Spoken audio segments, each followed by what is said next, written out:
Hello students, today I am going to discuss the next topic that is recursion and understand the concept of mechanism of recursion. So what is the recursion? So the basic definition is that recursion is anything which is defined in terms of itself. Okay, so a recursion is used to solve a problem which involve iterations. जहाँ पे भी iterations आते हैं, जहाँ पे भी repetitions आते हैं, तो वहाँ पे हम recursion का use करते हैं. So in reverse order. So a function is said to be recursive if it is defined in terms of itself. So that is called the recursive function. So in the same way, a program is said to be recursive if it is called itself. Okay. So property of recursive function, there are two property of recursive function. The first one is the base criteria.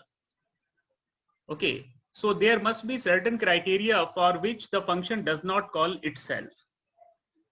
एक ऐसा criteria होना चाहिए जहां पे function अपने आप को call करना स्टॉप करता है. So this is a very necessary condition for recursion. And the second thing is that each time the function does call itself directly or indirectly, it must be closer to the base criteria. Okay, so that is it uses an parameters or arguments closer than the one. आप जो भी parameter इसमें पास करेंगे function के अंदर repeatedly जब आप इसको कॉल करेंगे तो पैरामीटर की वैल्यू जो है वो बेस क्राइटेरिया की तरफ मूव करनी चाहिए. सो सपोज अगर n की वैल्यू आपने 4 दी है और बेस क्राइटेरिया आपका 0 है, तो 4 के बाद में जो नेक्स्ट टाइम फंक्शन कॉल होगा that must be 3 and then 2 and then 1 and then 0, so that function अपने आप को कॉल करना स्टॉप कर देगा. So that was the base criteria. So type of recursion, so there are 3 type of recursion. The first recursion is a tail recursion, या you can say that a linear recursion. Okay, binary recursion, this is also called the excessive recursion, multiple recursion. Now come to the tail recursion, that is also called a linear recursion. So it performs a single recursive call at the end of function in such a way that it makes progress towards base criteria. तो function के last में अगर function अपने आप को सिर्फ एक बार कॉल करता है लास्ट लाइन पर, so that is a tail recursion. Okay, और टेल रिकर्जन हो, चाहे बाइनरी रिकर्जन हो, चाहे मल्टीपल रिकर्जन हो, आपके जो पैरामीटर्स की वैल्यू है वो किस तरफ जानी चाहिए? बेस क्राइटेरिया की तरफ. So because of this structure, tail recursive function always have direct iterative solution. आप किसी भी टेल रिकर्जन को आप कन्वर्ट कर सकते हो इटरेटिव सॉल्यूशन में. Now for example the factorial. So factorial of n, so factorial of n is equal to n multiplied by n minus 1 multiplied by n minus 2 multiplied by n minus 3 and so on up to 3, 2 and then 1. So function, recursive function will be look like this one. That is a factorial n, it is equal to 1 if n is equal to 0. 0 का factorial 1 है. Okay, so if n is greater than 0, then we can use this function. Okay, like this. So factorial n, it is equal to n multiplied by call itself with n minus 1. Okay, so just like this one, suppose this is your factorial n. So what is this? This is n multiplied by n minus 1 multiplied by n minus 2, okay, and so on till that is a 3 multiplied by 2 and then multiply by 1. So you can write here, suppose this is n and what is the remaining things? This is also factorial n minus 1. This is also factorial n minus 1. So if somebody represent factorial n as a function f of n, then factorial n minus 1 will be equal to f n minus 1. Okay, so this is the recursive function right now. आपने factorial n को function के terms में किस तरीके से break up किया? That is factorial n Now it is the first term, and the remaining terms is equal to factorial n minus 1. So how you can write the C code? Okay. Now this is the C code. Now start with the function name, that is a factorial, and the parameter is n. And the base criteria is if n is equal to 0, then answer will be 1. Okay, return 1. Otherwise, call itself, आप इसको call करेंगे like this one. Okay, तो else part में आप क्या लिखने वाले हैं? return n multiply by factorial n minus 1. आप फंक्शन को अपने आप से कॉल कर रहे हैं, लेकिन पैरामीटर जो है आपने डिक्रीज कर दिया so that आप 0 को अचीव कर सकें. Now end of this function. So this is the example of tail recursion, because this is the last line. और लास्ट लाइन में आप देख रहे हैं कि फंक्शन का जो कॉलिंग है वो आपका लास्ट में है. So that's why you can say that this is A recursive function. Now एक वैल्यू के लिए समझने की कोशिश करते हैं किस तरीके से कैलकुलेशन परफॉर्म हो रहा है. So factorial n it is equal to 1 if n is equal to 0. Otherwise if n is greater than 0, then factorial n will be equal to n multiplied by factorial n minus 1, like this. Now suppose I want to calculate factorial 4. Okay, so because 4 is greater than 0, so आपका कौन सा term call होगा? The second term. Okay, it means factorial n is equal to n multiplied by, so it will be equal to 4. आपने n का value 4 रखा है, so यहाँ पर आप क्या लिखेंगे? This is 4, and then multiply by call itself for which value? That is a 4 minus 1, that is a 3. Okay, this one. So once again function call itself, function फिर अपने आप को कॉल करेगा. Now what is the factorial 3? Because 3 is greater than 0, then call itself. इसी तरह का एक function फिर से कॉल होगा, that is 3, and then multiply by call itself, and the name of function will be 3 minus 1, that is 2. So this is 3 and this is factorial 2. Now 2 is also greater than 0, so call once again itself. अगर आप इसी तरीके से n की value 2 के साथ जाते हैं तो यहाँ पर आप क्या पुट करने वाले हैं? That is 2 multiply by the size of the call of itself, call function itself, that is 2 minus 1, it is equal to 1, like this one. So this is 2 and this is factorial 2 minus 1. Right now the value of n is 1, it means it is also greater than 0. So call itself, आप अभी इसी function में जाएंगे because 1 is also greater than 0, तो n का value 1 put करेंगे और दूसरे पार्ट में आप क्या करने वाले हैं? 1 minus 1, that is factorial 0. So at this moment this is equal to 1 multiply by factorial 1 minus 1, that is 0, like this one. Now right now the value of n is 0, so answer will be 1. Okay, so answer is 1. So this thing, now 1 is multiplied by 1, so answer will be 1 here. Now this 2 is multiplied by 1, so answer is 2 here. Okay, now 3 multiplied by 2, so answer is 6 here. Now 4 multiplied by this 6, so answer is 24. Okay, so in this way the factorial 4 is equal to 24. So this is the explanation of recursive function, and this is the tail recursion. Now this is important. What is the mechanism of recursion? Yeah, you can say that the recursion and trace of C++ stack. So first we understand the architecture of memory. आपको पता होना चाहिए memory किस तरीके से work करती है. अगर आप कोई प्रोग्राम आप एग्जीक्यूट करते हैं, किस तरीके से आपके लिए डेटा यानी आपके लिए मेमोरी असाइन होती है. Okay, so that is the most important thing. कभी भी आप एक फंक्शन को कॉल करते हैं तो क्या क्या चीजें उसके पीछे कंपाइलर क्या क्या रोल प्ले करता है. So this is important for you. So during execution of a recursive function, the compiler will automatically push the stack frame. So this stack frame is also called the activation record, and this activation record consists of 4 important things: the list of local variable, the list of parameter value, जो आप उसमें parameter पास करते हैं, उसके अंदर जो local variables हैं, return value, and then return address, कि आपने क्या value compute किया, क्या value calculate किया और कहाँ पे आप उसको return करने जा रहे हैं. So this is called the activation record. So whenever you call a function, so compiler create a frame that is called activation record. और वो activation record कहाँ पर push होगा? stack area में. Second, as each recursive call causes the push of such a stack frame. Okay, so जब आप call करेंगे तो ऑटोमेटिकली पुश ऑपरेशन कॉल होगा. Okay, now once a recursive call reach its terminating condition, जैसे ही आप terminating condition पर पहुंचते हैं या आपका फंक्शन आप कंप्लीट हो जाता है, कंट्रोल लास्ट लाइन के ऊपर आ जाता है, तो it mean task is over. So at that position pop operation call होगा और आपका जो स्टैक फ्रेम है या एक्टिवेशन रिकॉर्ड है वो वहां से डिलीट हो जाएगा. कहां से? आपके स्टैक एरिया से.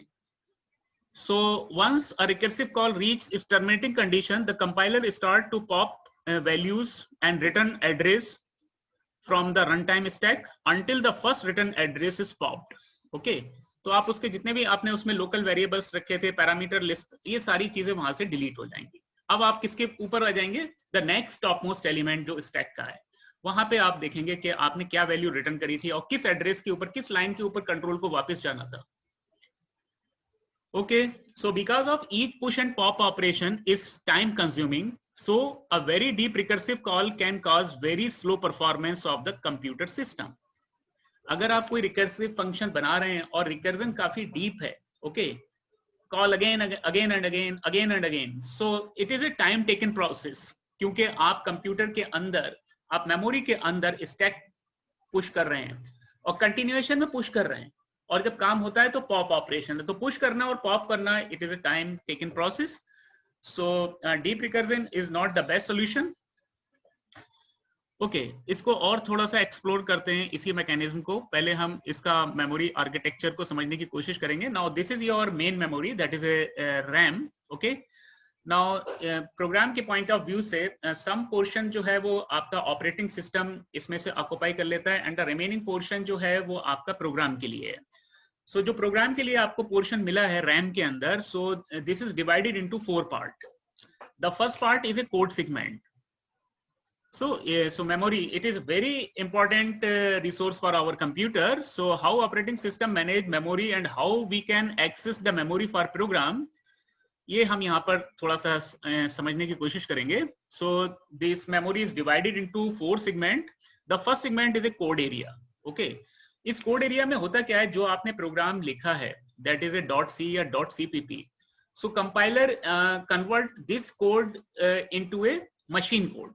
ये 0-1 की फॉर्म में कन्वर्ट करेगा.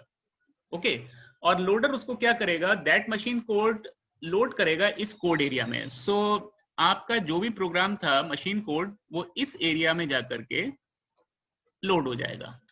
सो this is the task of loader. So आपका प्रोग्राम यहाँ पर रहना है और उसके बाद एग्जीक्यूशन प्रोसेस स्टार्ट होगा. और एग्जीक्यूशन कहाँ से स्टार्ट होता है? मेन से स्टार्ट होता है.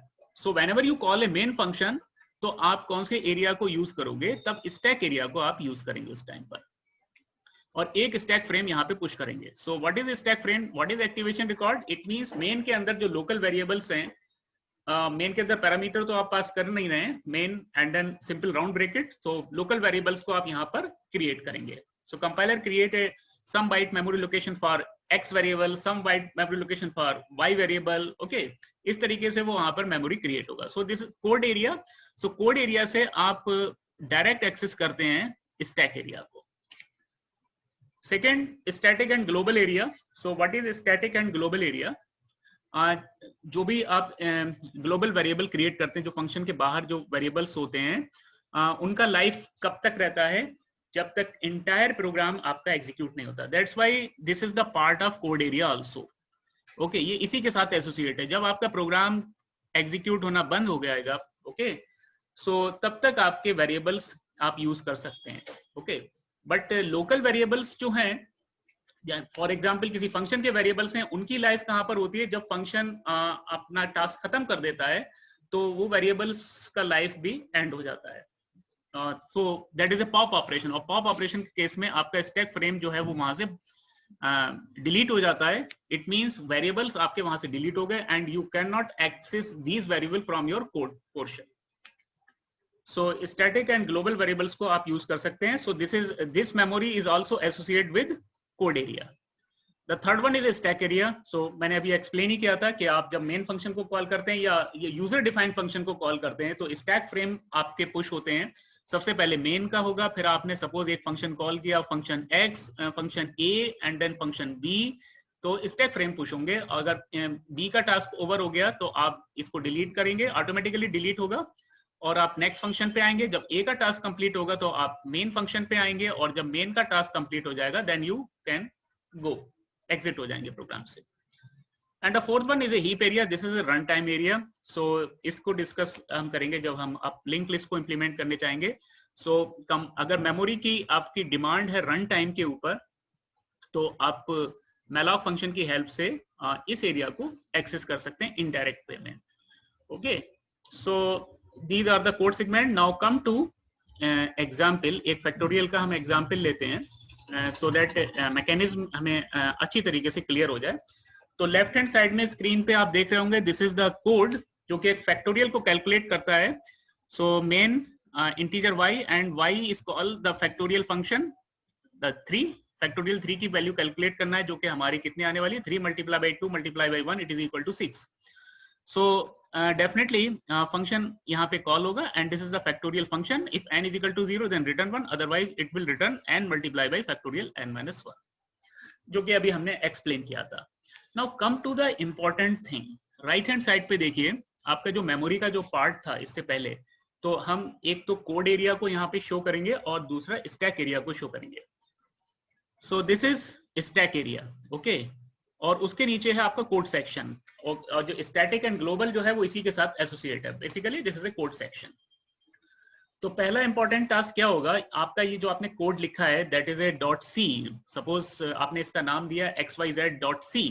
so xy.c xyz.c it's converted into a machine code, okay, 0101 की फॉर्मेट में कन्वर्ट हो जाएगा एंड देन लोडर इसको लोड करेगा कोड सेक्शन में। तो आप देख सकते हैं एनिमेशन के थ्रू आपका ये एरिया जो कोड था, जो मशीन कोड में कन्वर्ट हो गया, 01 की फॉर्म में कन्वर्ट हो गया, वो कोड सेक्शन में इंसर्ट हो गया। Now start with main function. अब आप स्टार्ट किससे करेंगे, मेन फंक्शन से। तो मेन फंक्शन को जब स्टार्ट करेंगे तो एक आप एक्टिवेशन रिकॉर्ड क्रिएट होगा, कहां पर क्रिएट होगा, स्टैक एरिया में। So what is activation record? Now see here, this is the activation record. There are 4 important component. The first component is a local variable. आप local variable को ले जाते हैं। पैरामीटर, उस फंक्शन के parameters क्या हैं, अगर हैं तो, अदरवाइज आप कुछ भी नहीं लिख सकते, question mark, that is a cross. Now the return value, आप वहां पे क्या कंप्यूट कर रहे हैं, that one, and then return address, जो भी आपने कंप्यूटेशन किया है उसको वापस कौन सी लाइन के ऊपर आना है, यानी कंट्रोल कौन सी लाइन के ऊपर वापस जाएगा, दैट वन। तो सपोज योर मेन जो है, I can write here that is A not, okay, this is A0। सो हम यहाँ पर स्टार्ट करेंगे, जो हमारे कोड सेक्शन में आपका है, basically this is the main, बहुत ही स्मॉल लिखा हुआ है, सो यू कैन कोरिलेट कर सकते हैं यहाँ से। Now control start from here, calling for main function. So activation record आप देख रहे होंगे, that is A stack frame push हो गया स्टैक में। So what is this, y is a local variable. आप देखें मेन का लोकल वेरिएबल कौन है, that is y, okay, and parameter main में क्या है, नथिंग। सो आप देख रहे हैं क्रॉस लगा है यहाँ पर, एंड पैरामीटर रिटर्न वैल्यू क्या है, नथिंग, अभी आपने कुछ कैलकुलेट ही नहीं किया है, so this is also question mark. और कंट्रोल प्रोग्राम खत्म होने के बाद में, मेन फंक्शन सब खत्म होने के बाद में, उस कंट्रोल को जाना कहाँ पर है, so that is the line number. So हमने यहाँ पर अपने अंडरस्टैंडिंग के लिए A0 हमने टर्म्स यूज किया है, so this is the line number, control को कहाँ पे वापस जाना है, ओके। नाउ एग्जीक्यूशन स्टार्ट होगा, ओके, एग्जीक्यूशन स्टार्ट होगा तो डेफिनेटली आप पहले 2 बाइट्स मेमोरी क्रिएट करेंगे, मेमोरी किसके अंदर, स्टैक एरिया के अंदर, and y के लिए। so compiler create a 2 byte memory location for here, okay, okay, and then calling of function. so once again I said calling of function, अगर आप बोलते हैं कि आप फंक्शन को कॉल कर रहे हैं तो क्या ऑपरेशन होना है, that is a push operation like this. so suppose this statement का जो लाइन नंबर है that is A1. so calling start होता है, यानी ये फंक्शन पैरामीटर 3 के साथ में अपने आप को कॉल करेगा, यानी n का वैल्यू कितना होगा, that is 3, call itself basically here. But अच्छे अंडरस्टैंडिंग के लिए हमने इस कोड को दोबारा से फिर लिख लिया। So right now this is the parameter that is 3 के साथ में कॉल किया and 3 is not equal to 0, तो आप कौन से पार्ट में जाएंगे, एल्स पार्ट में जाएंगे. And here n multiply by, it means क्योंकि पैरामीटर आपने पास किया 3, सो 3 multiply by call itself 3 minus 1, तो फंक्शन अपने आप को फिर से कॉल करेगा 2. लेकिन अभी फंक्शन ने कॉल किया है, तो यहाँ पर क्या होने वाला है इस एरिया में, स्टैक के एरिया में, सो एक्टिवेशन रिकॉर्ड पुश हो गया. Okay, so what is this, the local variable आपके आप देखिए फंक्शन फैक्टोरियल में कोई लोकल वेरिएबल नहीं है, so this is a question mark right now and the parameter is 3. Okay, आप क्या पैरामीटर पास कर रहे हैं 3, and 3 is not equal to 0, तो आप एल्स पार्ट में जाते हैं एंड द रिटर्न वैल्यू आपने अभी तक कोई वैल्यू कंप्यूट नहीं किया है. आपको कैलकुलेशन के बाद कौन सी लाइन के ऊपर आना है, that is the line number 1, that is A1. जो ओके, कैलकुलेशन करने के बाद आपको कौन सी लाइन के ऊपर आना है, that is A1. Okay, now calling of function with parameter 3 minus 1, that is 2. So once again push operation, second time push operation. तो आप इसी कोड को दोबारा से कॉल करेंगे, यानी आप जो कोड सेक्शन में रिपीटेडली इस पोर्शन को कॉल करते रहेंगे. Okay, so right now the value is 2 and 2 is not equal to 0, so आप कौन से पार्ट को एग्जीक्यूट करेंगे, that is else part. Now here this is 2 multiply by factorial 2 minus 1. So if you call push second time, तो second time आपका push operation यहाँ पर execute होगा स्टैक एरिया में, और आप देख सकते हैं एक एक्टिवेशन रिकॉर्ड और यहाँ पर इंसर्ट हो जाता है, स्टैक फ्रेम पुश हो जाता है.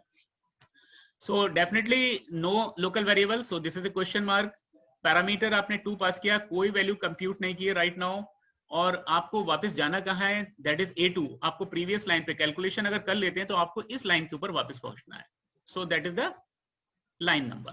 Okay, right now function call itself once again with parameter 1.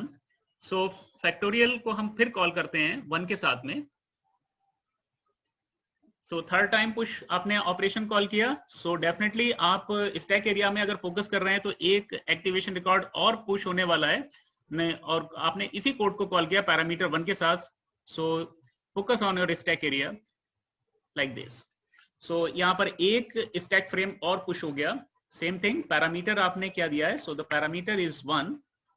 okay, and no local variable, and आपने कुछ कंप्यूट नहीं किया, so this is a question mark. आपको कैलकुलेशन अगर कर लेते हैं तो जाना कौन सी लाइन के ऊपर है, so that is the line number basically. This line number basically same, लेकिन आप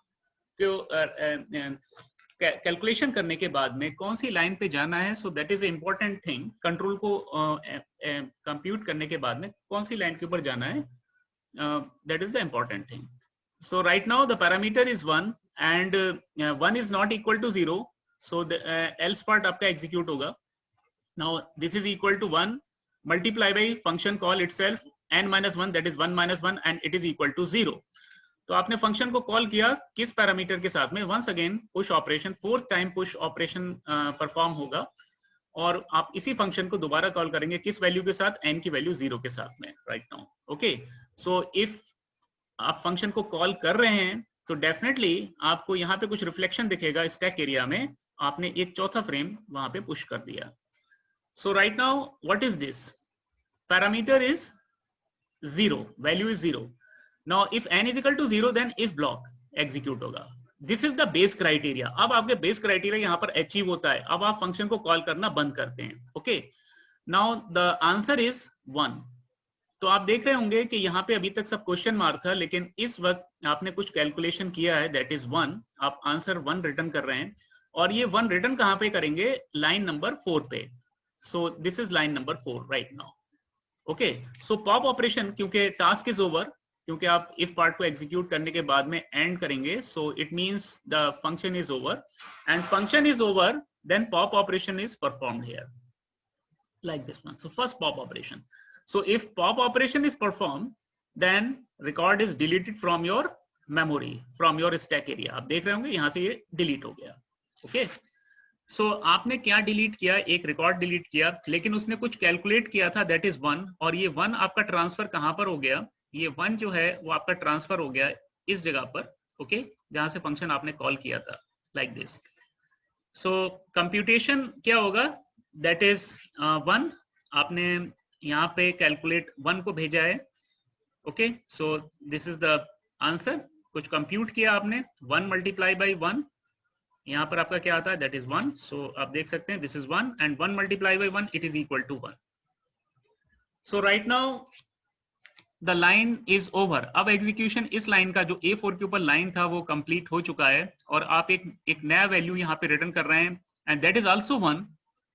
so after completion of this line आपका कंट्रोल एंड ऑफ ब्रैकेट के ऊपर आएगा, it means function is over and function is over. तो क्या होने वाला है, पॉप ऑपरेशन। तो एक रिकॉर्ड यहाँ से और डिलीट हो जाएगा स्टैक एरिया से। सो first pop operation, second time, and you can see here that is a delete operation. आपका एक रिकॉर्ड और डिलीट हो गया, ओके, एक्टिवेशन रिकॉर्ड यहाँ से डिलीट हो गया। नाउ दिस वन, ये वाला 1 जो है वो कहाँ पे ट्रांसफर हो गया, क्योंकि यहाँ से आप रिटर्न होते हैं तो जहां से फंक्शन कॉल हुआ था इस जगह पे रिप्लेस होगा which value, that is 1। So this is equal to 1, okay. और यहाँ पर एक कंप्यूटेशन करा, दैट इज 2 मल्टीप्लाई 1। सो आप यहाँ पे जो वैल्यू रिटर्न कर रहे हैं that is 2 value, okay. So now computation is over, that is 2। आप देख सकते हैं यहाँ पर कोड सेक्शन में, ये सारा प्रोसेस कोड सेक्शन में ही चल रहा है। Now only return statement, it means task is over. जो आपने second time push operation call किया था, सेकेंड टाइम इस फंक्शन को कॉल किया था, so that is over. Now if task is over then third time pop operation is perform. और अगर थर्ड टाइम पॉप ऑपरेशन अगर परफॉर्म होता है तो आपका ये स्टैक जो फ्रेम है वो भी यहाँ से डिलीट होगा स्टैक एरिया से, लाइक दिस वन, ओके। क्या वैल्यू लेके जाता है, that is 2, okay. So 2 multiply by 3 it is equal to 6। So आपने जो कैलकुलेशन किया that is 6, so this is the return value. और ये 6 को रिटर्न कहां पर होना है, कौन से एड्रेस पे होना है, दैट इज A1। तो डेफिनेटली जो आपने यहाँ पे 6 लिखा है वो कौन से एरिया में जाने वाला है, A लाइन A1 के ऊपर। So return statement, it means the first time जब आपने इस कोड को कॉल किया था, so the task is over and control goes from here to line number 1 in the main program. So pop operation perform, okay, fourth time, and delete activation record from your memory stack area, okay। आप वो stack frame भी आपका वहां से delete हो गया। और क्या वैल्यू लेके जाता है, that is 6। तो आप देख सकते हैं आपका रिटर्न वैल्यू यहाँ पर क्या है, that is 6, this one, okay। So 6 आपका जो है यहाँ से रिटर्न होगा और y के अंदर असाइन होगा, जो मेन के अंदर A1 लाइन के ऊपर आप देख रहे हैं y is equal to factorial 3। So 6 will goes to here, तो y का वैल्यू कितना होगा, दैट इज 6। तो आपका जो सबसे पहला पैरामीटर था, that is A parameter, that is A local variable y, उसका वैल्यू कितना हो चुका है, दैट इज 6। और इस 6 को अब आप स्क्रीन के ऊपर डिस्प्ले कर सकते हैं। Now the task is over. अगर स्क्रीन के ऊपर आपने 6 डिस्प्ले कर दिया तो task is over and control आपका कहाँ जाएगा, यानी आपका मेन प्रोग्राम का जो आपने कॉल किया था, task is over and task is over, then this is also delete from your stack area. Right now stack is empty, okay. So this is the operation. ये ऑपरेशंस होते हैं जो fundamentals हैं किसी भी फंक्शन कॉल को, या किसी रिकर्सिव फंक्शन कॉल के भी सेम ये मैकेनिज्म है, okay. Now come to the binary recursion. So tail recursion में फंक्शन लास्ट में अपने आप को एक बार कॉल करता है। Now what is a binary recursion? So binary recursion occurs whenever there are 2 recursive calls for each base criteria. So function अगर अपने आप को 2 बार कॉल करता है अपने बॉडी से, so that is called the binary recursion. So the example is a Fibonacci series like this one. So Fibonacci series में जो फर्स्ट टर्म और सेकेंड टर्म जो है वो प्री डिफाइंड होता है, that is 0 1, and third term को हम जनरेट करते हैं, it is equal to the summation of previous 2 terms. कोई भी नेक्स्ट टर्म जो है वो किससे जनरेट होता है, प्रीवियस 2 टर्म्स के समेशन से। तो previous 2 terms, for example this is 1 2 3 4 5 6 7 terms, that is the value is 8। तो उसके जो प्रीवियस टर्म्स हैं दैट इज 5 and 3, तो 3 + 5 इज इक्वल टू 8। कोई भी आप वैल्यू ले सकते हैं, उनके प्रीवियस 2 टर्म्स का समेशन होता है। फॉर एग्जाम्पल 34 कैसे जनरेट हुआ, तो 13 + 21 it is equal to 34।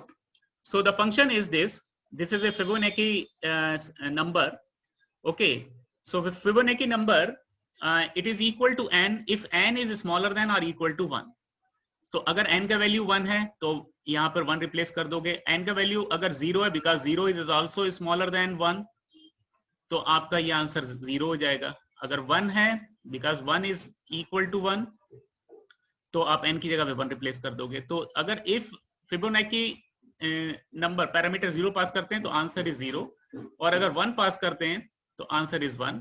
Otherwise के केस में if n is greater than 1 then answer is this. It means the summation of previous two terms. So current terms is n and the previous term is n minus 1 and before it the term is n minus 2. तो आप इनको summation करके इस term को generate कर सकते हैं. So this is the C code. आपने function का नाम दिया Fibonacci, FIB fib, and the parameter is n. So if n is smaller than or equal to 1, then return answer n. Otherwise call itself 2 times. So this is the binary recursion. इसको हम explain करेंगे एक separate video में. That is also called the excessive recursion. और किस तरीके से हम उस excessive recursion को avoid कर सकते हैं, ये next video में हम उसको explain करेंगे.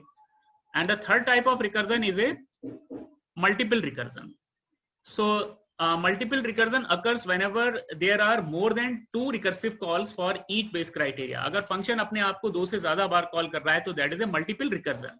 So the best example is the Tower of Henry. इसके लिए आप next video आप देख सकते हैं, जो कि मैं अभी थोड़ी देर में इसको भी अपलोड करूंगा. So today is enough.